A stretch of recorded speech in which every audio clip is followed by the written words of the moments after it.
Visit Avery.com, Avary, for the most up-to-date news and information on Team Avery. Avery, Avery, Avery, Avery, Avery, Avery, Avery, Avery, This is The Gala Show. I'm your reporter on the beat, Gala Avery. On this episode, you may know my guest as one of the independent documentarians behind titles such as the found footage phenomenon, Generation Terror, and the J-horror virus.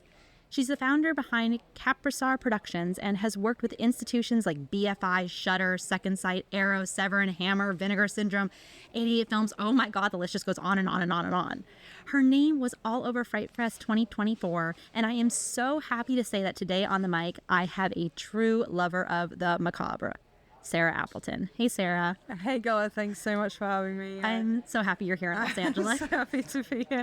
It's very hot. I saw on the weather it's like 44 degrees, which is just beyond what I've ever experienced. I know. I have to do like my conversion from Fahrenheit to Celsius because at my house right now, I actually don't have air conditioning right now. My building decided to shut it off for 3 weeks. Right now, over Labor Day weekend, and it is like the hottest. It was 111 out today, which is like 45. That's like 45? Yeah, I think it's like 45. It was hot. No, it was so hot. I can't cope. Like literally, I've never been in 40-degree heat, let alone 45. So like. And for people like that are listening, okay, so right now at the beach, it's like a nice warm 85 at 7 p.m. Normally the beach is like, it'll be hot in the valley and the beach will be way cooler, but we're not getting that right now. We are having a heat wave. So before we bring up your topic, because I know what it is, but I'm excited, I have a question for you. What was the movie that got you interested in filmmaking? The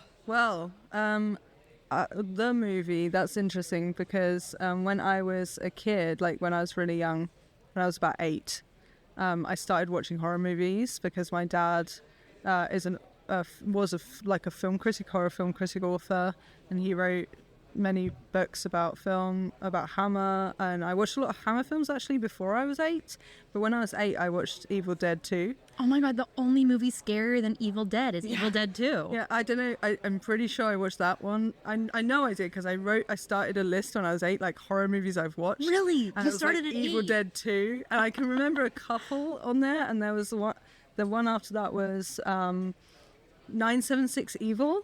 Oh my gosh. Wow, you really got like an early edge. Were these your dad showing you them? It was. I think he picked them because I didn't know what was out there apart from like Hammer. I'd seen Dracula and things like and Frankenstein and stuff like that late at night after. This sounds bad now actually from this day and age, but like he used to take us to the pub with him on the Friday night, and we'd stay up until like midnight, I guess, or 11:30 or something when the pub shut. Then we'd go home, and they'd sort of carry on drinking maybe, and then I would go to his like library of VHS tapes that he'd recorded off the TV, and like go, what's this about, and just like shout film titles at him and say, what is this about, trying to pick one that I wanted to watch. But I think when I was really young, obviously he sort of showed me Dracula, and I think often it was because he was watching them for work and I didn't want to go to bed, so he just let me sit up. That's amazing. I think you and I probably had a very similar upbringing, to be honest, because I have that with my dad is my shepherd. I always say like he shepherded me through my love of movies, and a lot of these movies that people are like, why did you see that so young? Okay, I saw Fantastic Planet when I was like 4, and I loved watching that growing up. I mean, I think that there must be something in the nature of it, because even from that young age, like you want to sit up and watch a movie, and I think especially with your dad. Some kids just don't, I think. So it is in like your nature as well. Yeah. Maybe it's like wanting to be like your dad. Maybe it's that. But also like spending time with your dad, and like if your dad loves movies,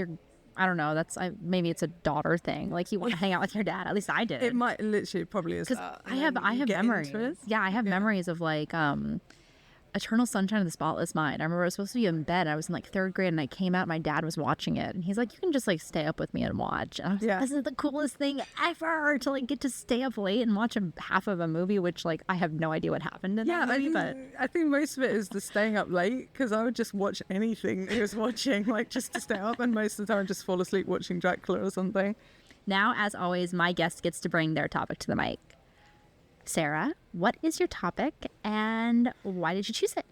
Well, my topic is found footage films, found footage horror films, because I never get bored of talking about them, and it's the subject I know the most about, and I'm still interested in now, even though actually when we made the found footage phenomenon, we thought that it was kind of dying on the way out, but it definitely isn't. It's still not dead, so.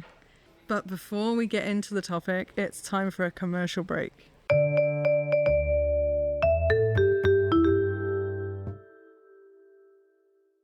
Backed by popular demand, the Video Archives merch store is up and running. Get your favorite t-shirts, hats, notebooks, stickers, and more at videoarchivesmerch.com. You know me. I write all my notes in the Notes on Cinema notebook, the Gala edition, of course. Check out videoarchivesmerch.com to get yours today. Hey everyone. We've all struggled with one-size-fits-all weight loss plans that just don't work. It's like wearing shoes that don't fit. That's why I want to introduce you to Noom. Unlike those cookie-cutter diets, Noom creates personalized plans tailored to your unique needs. With Noom, it's not just about losing weight. It's about understanding your body and mind. They consider your dietary restrictions, medical issues, and lifestyle, meeting you where you are on your health journey. Noom feels so personalized. It doesn't restrict what you eat. You can enjoy treats without shame. Instead, Noom helps you to make smarter choices and build healthier habits. The daily lessons and coaching helps keep you motivated, focusing on progress, not perfection. Noom's approach is a game changer, rooted in psychology and biology. Over 5.2 million people have found success with Noom, and active users lose an average of 15 pounds in 15 weeks. Stay focused on what's important to you with Noom's psychology and biology-based approach. Sign up for your trial today at Noom.com. Based on 3.5 study of actively engaged Noom users with minimum starting BMI of 25. Individual results may vary. Visit our website for more information.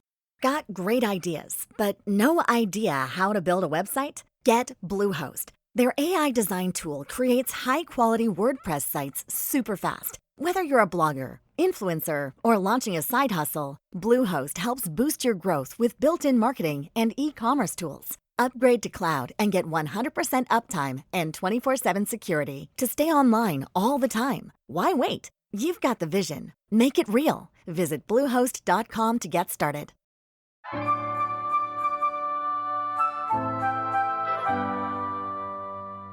Hey, thanks so much for being a loyal listener. If you want to keep up with me off mic, make sure to follow me on Instagram at Gala Avery.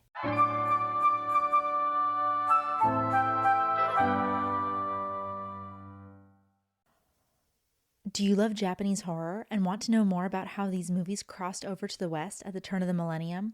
Check out The J-Horror Virus, a new documentary available on Shudder. Directed by Sarah Applton and Jasper Sharp, The J-Horror Virus tells us the story of how a Japanese videotape changed the course of global horror history. The documentary features interviews with key figures in the genre, including Kiyoshi Kurosawa, Shinya Tsukamoto, Takashi Shimizu, Masayuki Ochiai, Mari Asato, Rie Inu, and Takako Fuji. The J-Horror Virus is available now on Shudder.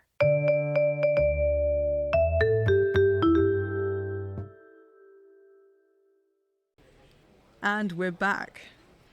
You heard it here. We are going to be talking about found footage films. I have 30 minutes on the clock and our time starts now. So what is a found footage film?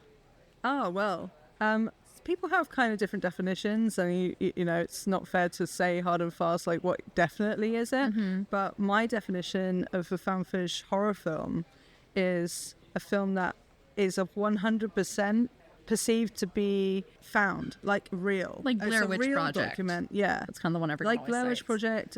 Something that often, you know, has a lot of tropes. So often in the narrative, right at the end of the film, somebody will literally find a tape, and that's the tape that you find just the camera watched or something, you know. The camera and falls. there's so many tropes to it, and like that fall into found footage. But there's a lot of found footage elements that show up in other films that are narrative structure.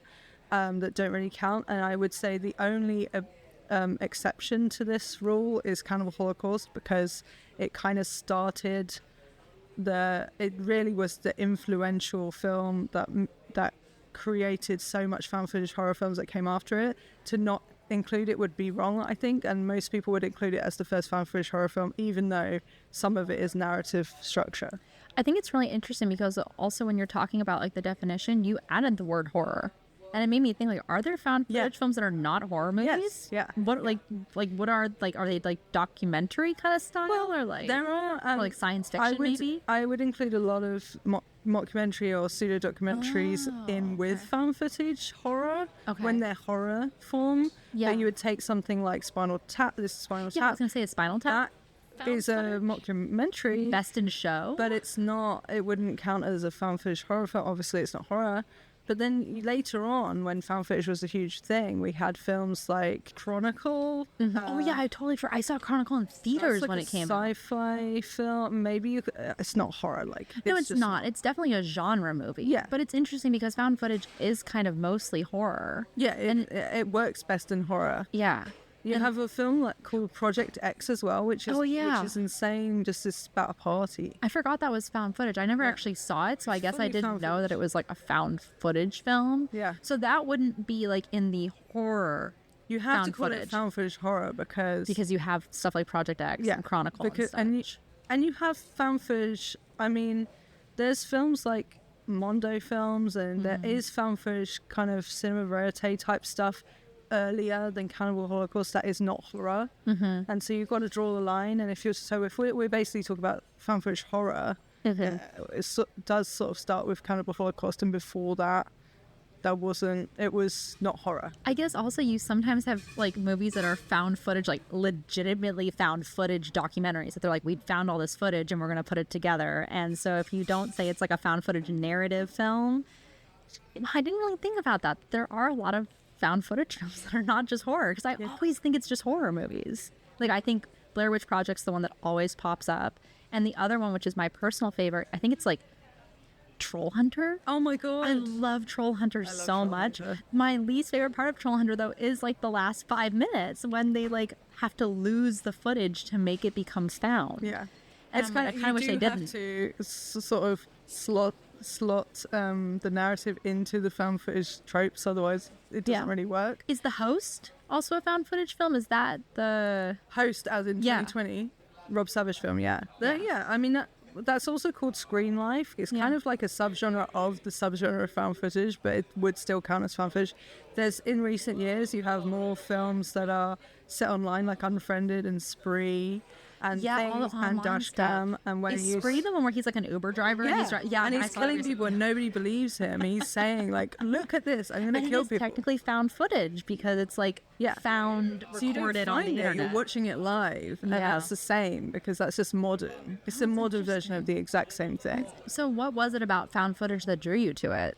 Well, it's funny because when I was a teenager, I was obsessed with watching like the things that were the most extreme or scary things that I could possibly find. And one of those films that I literally would Google like lists of the scariest and craziest and most disgusting, grotesque films that like existed. I think lots of people did that when they were a teenager. But I was from the era where we were like, you could see like beheading videos and stuff. Live Leak. Like real Live shit. Leak. Like my friends always used to watch those online. I had my own like little gaming clan that I was a part of, and they were like, yeah, we're gonna watch some beheading videos, and I was like, and they're like, yeah, Gala, you're not gonna watch them, but we are, and we'll just tell you about them. And I'm like, okay. Exactly. You kind of feel like you have to join in, but I think that part of me probably was that type of person who was curious enough to want to watch them anyway. Yeah. But it was definitely like a peer pressure thing as well. Yeah. Anyway, that was my generation. So you were like trying to watch the worst things that exist, and one of those things was Megan is Missing. It was on this huge list. Oh my, yeah. Of like the sickest shit you can watch online. Yes. And Megan is Missing came out in 2011, directed by Michael Goy, who is like a really famous cinematographer. He did like American Horror Stories, obviously beautiful cinematographer. And then he makes this film, which he's really like eloquent talking about the reasons behind it, and it's really interesting actually the origins of it, when you watch it without knowing any of that, you just think, what the fuck is this? Like, it's so horrific. Do you remember Lonely Girl? on YouTube. No one remembers this. This like was this YouTube channel that came around where it was this girl and she was vlogging. Like it was like the beginning of YouTube. And she was kind of vlogging about her life, and her name was like Lonely Girl 13 or Lonely Girl 14. But it turned out that it was scripted because at a certain point when everyone was like in love with Lonely Girl, she disappeared and she got kidnapped. And like they had basically like found footage of Lonely Girl. And I always think about it, and I remember because it was kind of like Blair Witch Project, how a lot of people thought like, oh my God, it's real. The marketing makes it seem very real. And then at a certain point, you're like, wait a second, it's not. Yeah. And you kind of like lose that illusion. And so I always think about Lonely Girl. I don't know if it even exists on the internet I'm going to anymore. look that up because it's the same thing of why the fascination with found footage exists is because you literally see something online or wherever and you think it's real and you get like, what? How is this real? Like, I need to look into it. And crazy. We had the Slender Man stuff. Oh my God. Okay, yeah. So creepypastas. Yeah. I got really, really scared by one creepypasta in particular, which was nuts. Which one? The Rake. Which is like this being that comes to the end of your bed and like grabs your feet while you're sleeping or something like that. Everyone's obsessed with that one. I was living in France with my dad when I learned about the Rake, and the house was haunted. And so there was a ghost in the house. And I've had my own like haunting. I've had like really bad haunting experiences. I'm very open to the paranormal and stuff, touching me and whatever. But I read The Rake at that moment, and I literally thought The Rake was at the end of my bed for like nights. It was so scary. I was terrified. Oh my God. Well, that's the point of it though. That's why it works so well for like the realist element of in horror. It makes you think that it's literally going to happen to you, and that's it's also, real. Yeah, all the internet stuff, like I don't want to call it early internet, but it was like the wild west of the internet when all these things were kind of popping up, which made the internet really exciting and fun for me as like a user of it. Like I feel like we've lost a lot of fun on the internet. It's become corporate, and like everyone is a brand now. And I remember when I used to go on forum boards way back in the day, you had your screen name and no one knew anything about you and you didn't talk to strangers. And now it's like weird if you don't tell everyone your full name right off the bat. And I just loved that, like the kind of anonymity. I can't say that word, but whatever. I miss the days where we could watch the bedding videos, Bring them back. like read the creepypastas and just sit there in our room shaking. I mean, when I was a teenager, we had like, obviously you're on MSN. Yeah. I don't know, did you have that? I use Yahoo Messenger. All right. Well, everyone in my school, like you get home from school and the first thing you do is log on to MSN, instant messaging, and you just talk to your friends online straight away. Yeah. But we had things like chain mail. Oh my God, they said it, dude, like if you don't send this to 10 people, you're going to die. I remember one that really shit me up, which was like this chain mail where it says if you don't send it to 10 people, this girl is going to cut. I told this creepy story about this girl, and then it said she's going to come on your ceiling while you're at night while you're asleep. I think I got that and one. like stare at you or something. I think I got that and one. I had a cabin bed, so I was like right up by the ceiling, and I was like, she's going to be like, not just on the ceiling, she's going to be on top of you basically then. That's crazy. This can't happen. It's weird also to think of like, where did you grow up? UK, south of England. South of England, yeah. So you're in the UK, and I'm like out in the sticks in Ojai in California, and we're probably getting the same creepypasta emails sent around to us because it's 10 people, and they just chain mail them together. Yeah. Oh, I mean, it's the first way of like linking people, like cursing everyone as you go. Like. That happened to me actually recently, not like a chainmail curse, but this person started PayPal scamming like a bunch of people. And so everyone was on these PayPal emails, and then they all just started saying, stop, remove me. And I started getting like thousands of emails a day from these people like complaining to each other that they were on this chainmail. And then people started doing job interviews through the chainmail. Like, oh, if anyone needs like an interior designer based in South Dakota, here's my thing. Oh, if anyone needs like a tax accountant, I'm like, stop, you people. It proves that people just like being connected. They just love being connected. Yeah. So if you had to pick one found footage horror film that you really, really love, like maybe your favorite, I don't know, people hate that word. People hate the word favorite. What's your favorite right now? Honestly, I like asking people their favorites, so I try and have my own favorites of stuff. Yeah. But with found footage, there's quite a few really good ones. It is quite hard to pick. So if someone had never seen a found footage horror film before, and you were like, this is the one you should watch, to kind of get into the genre, to become interested. Okay, well, I'm going to say two for two reasons. Because I feel that horror mockumentaries are equivalent. They're the same. Like, I see them as found footage. They're the same. Okay. But they are very different to like traditional found footage where you're watching someone's like tape, like home movie. And so two favorites are, one is the Dyatlov Pass incident, Rennie Harlin film. We were talking about this earlier actually, but weird that Rennie Harlin made it. I don't even know. I've never spoke to him about it, but I wanted to. But it's a brilliant. It's kind of like Troll Hunter, but it's about a set. Do you know about it? No, I don't know anything. It's a horror documentary about some researchers from like a university who are researching the Dyatlov Pass incident, which is a real incident that really happened in real life in the snowy mountains, I think in Russia, where some people on an expedition went and then went missing. Okay. Went to these mountains. So it's like the Dahmers. In the Devil's Pass. Literally, the place is called the Devil's Pass before they went. And then they went. Why would you go to that place? Why would you do that? And you're basically being warned not to go there. Yeah, and they didn't just go missing. They were found, like, really weird. You know, not just dead from an avalanche. Like, they were found... Contorted. Things had, like, bruised and, you know, the autopsies showed that they died from other strange things. Like they couldn't figure out why they died. I don't like that. Yeah. So the film, as the nighttime descends upon us, I don't like that. This is why it's such a good found footage film, though, because it takes that real story and it sends these new people on a documentary mission to find out what happened. Oh, that's cool, because then it has like that real, as you said, mockumentary-esque feel to it, because it's like, okay, this thing actually did happen, now let's go and look for it. This grounds it in a real thing, a reality, because people could think like it's the Blair Witch gimmicky. Project. The Blair Witch is not real. Oh my God, it's so funny. Someone else that I interviewed, Ciro Nieli, who worked on like Teen Titans, and he's a cartoonist, did Teenage Mutant Ninja Turtles. He actually, I was talking to him about Blair Witch Project, because I was like, well, it must have been so amazing to like be in the theater for Blair Witch Project and like not know. And he's like, actually, I went to school with the main girl.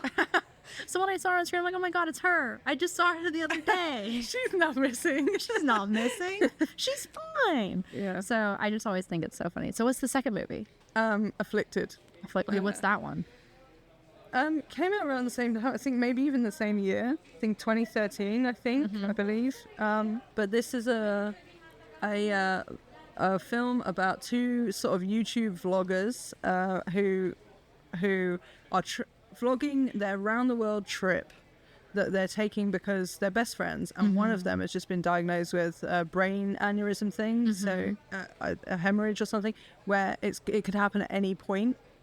So they don't know when she's going to just die. It was a man, but they don't know Derek Lee. Cliff Prowse and Derek Lee directed, and they actually play themselves in it. Okay, so that adds like another thing, because it's actually the directors playing themselves in the found footage film. So it could realistically also be their found footage. This is the same as Blair Witch. They didn't have character names, do they? They're the same names. I don't know. Maybe. I think. Probably. I mean, I defer to you. But this film is really great because it has a good twist. I'm not going to ruin it. I mean, it's the main part of the movie. It's not really a twist, but in a found footage film, actually, the main part of the movie being the twist, I think it has to be, because there's only so many ways that you can end a movie, and if you think the twist is always at the end, you have to lose the footage to find it. When you're thinking of like writing a twist, you have to fill a whole movie and then have a twist. Like, you want it to be earlier. You want it in dynamic and stuff, especially in a genre like this, because there's only so many ways you can end it. Yeah. You have to lose your footage. It has to be found. Yeah, but the great thing about Afflicted is they were one of the first films to start incorporating other modern technologies, like for instance head cams. They are filmmakers. Well, Cliff's character is a filmmaker in the film, as he is in real life, and so it makes sense for him to have all these things like head cams, and he attaches cameras to like the wheels of his bicycle and all these things. So it makes sense that they're filming and they were capturing everything that's going on around them, and because they're vlogging and stuff. So I think one of the main things, the hardest thing to tackle with the found footage film when coming up with it, is the idea, why would you be filming constantly? And because if you're like with the Blair Witch, guys, they're filming constantly and they're constantly going, why are you still filming? It's so annoying. Shut your camera off. It's funny because if that was shot today, it would be like, oh, there's a TikTok vlogger. Yeah. Like they have to, God, I know people that are 24/7 on their phones. But filming that's kind of everything. annoying as well. So you have to find a right character who sort of makes sense that they're filming all the time, but it's also not insanely annoying that they're doing it. I agree. Yeah. Yeah. So I think they hit it really in a really good way with that film, and it's really underrated. Like nobody's seen it. It's not even on Blu-ray as far as I'm aware. Afflicted. Yeah. Afflicted. It's funny because when I think of found footage, okay, I said Blair Witch Project, I said Troll 2, and then I have a friend who he's like one of the original seeders for torrents online. So he has this huge archive of movies and he'll just stream them on. I think he uses this website called Trast. I think that's what he's using now. He used to use this website called Rabbit, but I think Rabbit might have shut down. I'm not sure. Like RABBI .t or whatever. But he has a bunch of J-horror, like schoolgirl ghost found footage films. Really? And they're like a series of them. And I've seen a few of them and they're like doing like seances like in the school. And it's like, oh, they found it. And it's kind of scary. Like I would love to see them. I should pull them up and like find which exactly ones they are. Yeah. But when I was watching, I'm like, this is actually kind of scary. Because at first I'm like, oh, it's just found footage. I know it's not real. And then especially when they have like the green light because they're filming at night and it's like old video. It kind of makes me, I think about it a lot, weirdly enough. I mean, you asked me which are my favorite found footage films, but actually the scariest found footage, they're not the scariest. Like the scariest film, one of the scariest found footage films I've ever seen is Gonjiam Haunted Asylum, which is Korean. Okay. It came out in 2018 and it's really scary. Like if you want to be scared by a found footage film, like watch that, because even I was like, So my they're hands in like over an my face. asylum Like, or something? yeah, or like... it's like a group of all the top influencers or whatever come together in the beginning in a meeting in a cafe because they want to combine their forces to hit like some sort of, to win this competition or something where they trying to hit like 1 million subscribers or something like that. It's something around those lines. And so they all go, they're kind of rivals, but at the same time they're joining together as a team to do it. And so they set up this huge kit outside this haunted asylum. There's this like tent with loads of computers. One of them's on there like monitoring it, uploading all the footage, and it's like live streaming basically all their head cams as they go into this asylum, which is like the notoriously famous for being insanely haunted asylum. People die when they go in there, and so they're all in there, and then you're watching their live stream footage, but all from different head cams and everything. And it just gets really scary. I can't obviously give it away, You can't but describe it. there's a scene where one of them is trapped in a room, and there's this. I shiver like thinking about it. Wow. I don't know if you've seen it. Like Is it the scariest movie you've ever seen? No. Okay, what's the scariest movie you've ever seen? The scariest movie, well, when I was 10, I watched the American version of The Ring.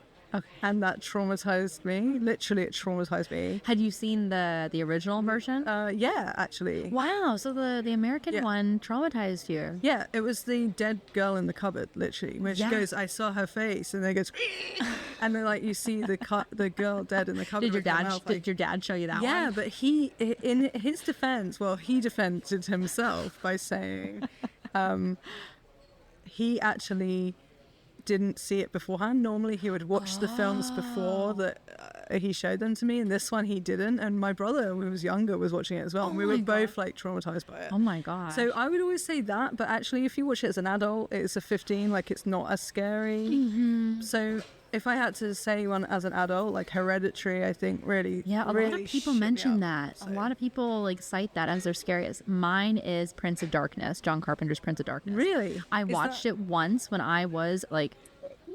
12 maybe. So it's like from your childhood. It's from my childhood, and I was going through a haunting, and I watched that movie, and and I've told this story before, but the whole trope of like the ringing of your ears is you trying to contact you. I started getting ringing in my ears at night, and I started thinking, oh my god, I'm trying to contact myself to warn me of something that's happening, and it scared me so bad. And the trailer played at the New Bev one time when I was there, and I had to cover my eyes. I was like, oh my, I cannot watch the trailer. I can't even watch the movie. I can never see it ever again. I think it's, in a way, I honestly think it's good for a kid to be traumatized by a horror film when they're growing up. That's what should traumatize you, though. I just had these great memories, not great, but like these great memories of the nightmares I used to have after watching The Ring, where I was sat in front of The Ring on TV. This is my nightmare, right? Okay. Where you're sat in front of it, and then I try and shut my hands are tied, so I can't cover my eyes. And so I shut my eyes, but my eyelids are see-through. So I can't not watch it. Like, I just had this like recurring dream. No, I had recurring dreams of like when he jumps through the mirror and stuff in Prince of Darkness. But I think if anything is going to traumatize you, it should be a piece of art. Yes. Because then you grow up and look at us. We grew up just fine. That's the thing. Fine. I say traumatized. That is a good word to use, but obviously it's not bad. No, it's not it hasn't affected me as an adult. And also your dad showing you that, okay, maybe it was a mistake because he hadn't seen it himself. Because like my dad had done that a few times where it's like he thought something was okay and then he's like, oops, I forgot. I remember someone I know was babysitting and they're like, oh, I'm going to put on The Kingsman. And I was like, you're going to put on The Kingsman while you're babysitting? And I was like, I don't know. Have you seen that movie? Yeah. It ends with like a shot of like they're about to have anal sex. Yeah. I'm like, you cannot show that to a 6-year-old. It's like, hard to remember though. Always like the bad parts in a movie. So you kind of think, really traumatized. That's fine. Like Deliverance is another one that really traumatized me.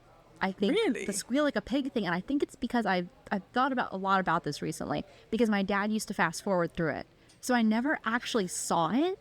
I only heard this, you're going to squeal like a pig, and then he would fast forward. Right, so it's like... And so for me, it was like, what is happening in Deliverance? And I still fast forward through it. You just reminded me of when I was a kid, my dad he had a tape of Mars attacks. Oh, yeah. And there was this, I don't know why, but me and my brother, it was like Easter Sunday, and it was like a tradition for some reason. I don't even remember why, but I remember this one morning...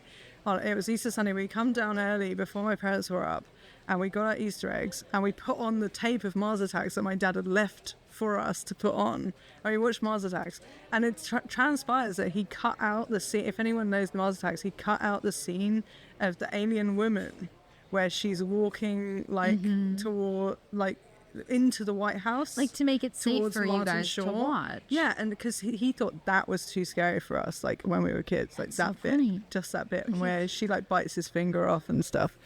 But when you eventually saw that scene, were you like, oh my god? Yeah, I honestly I don't remember, but I remember him telling me they cut it out, and I was like, yeah, I guess it is quite scary. But as an adult, you think, would I cut that out for a kid? I don't know. I think things have changed so much that there are things now that like my dad showed me that I think are totally okay. Yeah. And then nowadays it's like, I don't know, like if you should show that to children or like, but then kids are also like watching things that are like totally inappropriate online, like on TikTok and YouTube Kids. Gosh, never hand a child the kids version of TikTok. I was in an airport once and these parents were like doing their own thing. They handed their like 3-year-old TikTok. And she's swiping and I'm looking, I'm like, that is not safe for work. That is not safe for work. I didn't even know there was a kids version. There are kids versions of those apps because they put on like parental restrictions, but there's always these controversies because adult content gets through and tries to market specifically. No one can do anything about it. And no one can do anything about it. And it's just, that's crazy. When you were talking about found footage at the very beginning, you mentioned that you at first thought it was kind of dying out, like the genre of it. But it didn't die out. So is it coming back? I just didn't die out. I mean, it's been coming back again and again for forever since it was invented. I guess just being reinvented by like the live streaming thing. Yeah, new technology reinvents it basically because people can make another one based on the same technology and everything that has come before, but that doesn't keep it alive. What keeps it alive is the new technology and the new films that play on something new with it and that get some traction because of that, because there's loads of found footage films that are absolutely not worth watching. And like I say, recently we had more Screen Life stuff. I think it was with Host, definitely created a boom of it again. And then Dashcam, I know it didn't get like a really wide release, but it was a really good second film for Rob Savage, who made Host. And that's based on like live streaming from your phone. And Yeah, you have Spree, which was on Netflix. Spree was really good. I was actually surprised at how good Spree was. It was entertaining, for sure. It was, yes. The thing about me is I don't really care if a movie's good or bad. I just want to have fun while I watch it. So when I say good, I just mean fun. Yeah, and it plays on the whole fact and versus fiction thing, which I like in found footage, where people just, riff on the idea that whatever you're watching is not real, like fake news and all that stuff. Yeah. And in that, everyone is accusing him of doing fake news where he's actually murdering people, and they're like, no, you're not. This is not real. That movie also has a very strange turn, because at first you're like, kind of hate the character because he's just like, and maybe you hate him the whole time, but there's a weird certain point where you kind of like his audience turn and kind of start rooting for him. Yeah. Like when he starts finding success, I kind of do actually root for him. I think it's that strip club scene, like where he has to go to the strip club with like the singer, and they're at the taco truck and stuff. I think like that's when you kind of start rooting for him. He's likable, and I think that this is where it falls down actually in kind of traditional found footage, is that the actor is from Stranger Things, I believe, which is a huge show. And normally with found footage, you will have an unknown actor. Because you're trying to make it seem like it actually meant to be is real. It's like you're not, we don't believe that he's really killing people because we know he's that guy from Stranger Things. Yeah. That's where it falls down. Do you think the internet has kind of ruined found footage movies? Partially because we talk about like there is like this new kind of found footage that's like the streaming version of it. But because we have access to Letterboxd, I can just go on Letterboxd and punch in the name of the found footage film, and it's like, okay, all these actors are in it, or like, here's who directed it. Yeah, I mean, in the sense that in the 90s you had that alien autopsy video where everyone believed that was totally real. And my friend Dean Alioto made a film, The McPherson Tape, which is one of the first found footage films ever, that came out in 1989. And he always jokes about this, but people literally thought his film was real. And that's never going to happen. Did he mean for that to happen? Like he set out with that? I don't think so. He didn't know what he was making, really. He knew what he was making, but he didn't know. He didn't really understand that it was kind of literally explode one that of the way. first ever found footage films. Yeah. He didn't know that this was going to be a huge thing and really recognizable. So he really didn't know. He just thought it was a good idea. It's amazing. Would you ever make your own found footage film? I'm sure you've thought about like...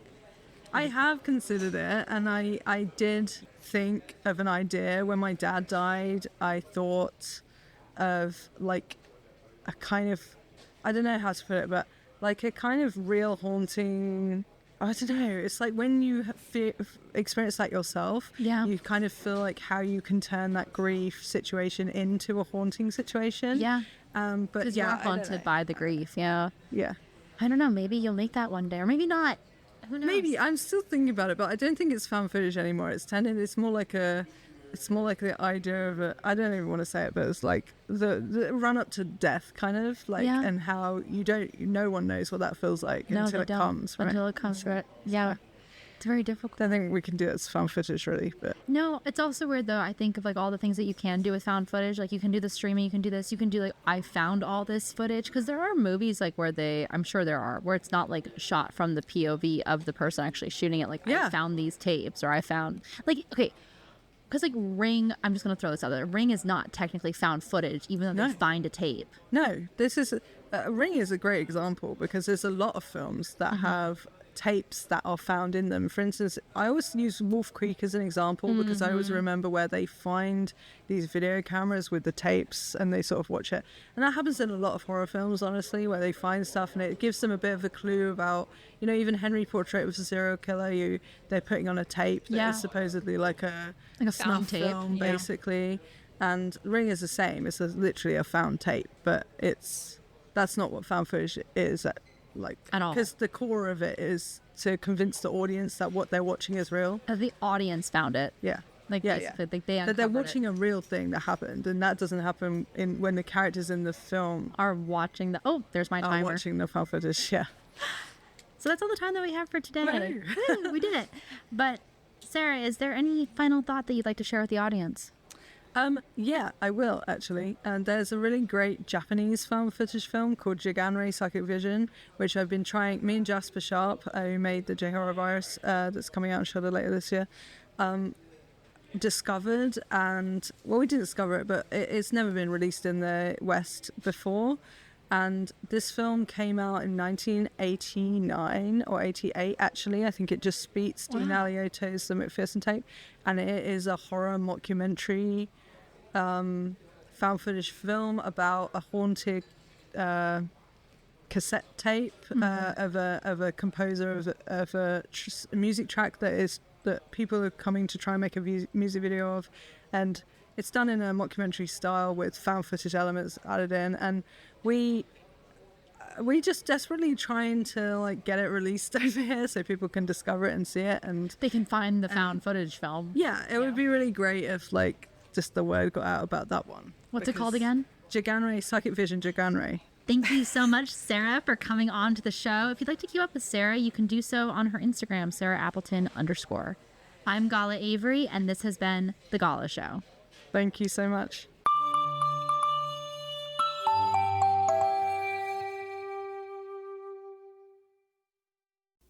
The Gala Show is brought to you by Avery.com. This episode was executive produced by Roger Avery and produced by Gala Avery. Music composed by Andy Milburn. Additional sound mixing by Eric Clapp. As always, I'm your host, Gala Avery. Copyright 2024, all rights reserved.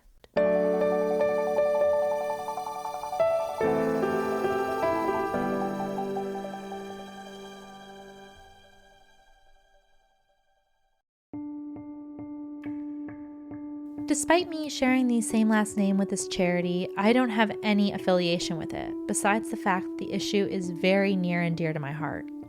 Did you know that in the United States, 2.7 million children currently have a parent in prison, and it's estimated that 10 million children have experienced parental incarceration at some point in their lives? I was one of these kids, and as an adult, I am really grateful to be able to give back to Project Avery. Their mission is to build leadership from within by supporting community through programs such as mentoring and outdoor education, and also to remove the stigma surrounding having a parent that's incarcerated. You don't have to feel alone. If you know a kid who could use these resources or would like to donate money or time to the charity, please go to Project Avery, that's AVARY.org, to check out what this amazing charity is all about. Again, that's projectavery.org. Thank you guys from the bottom of my heart.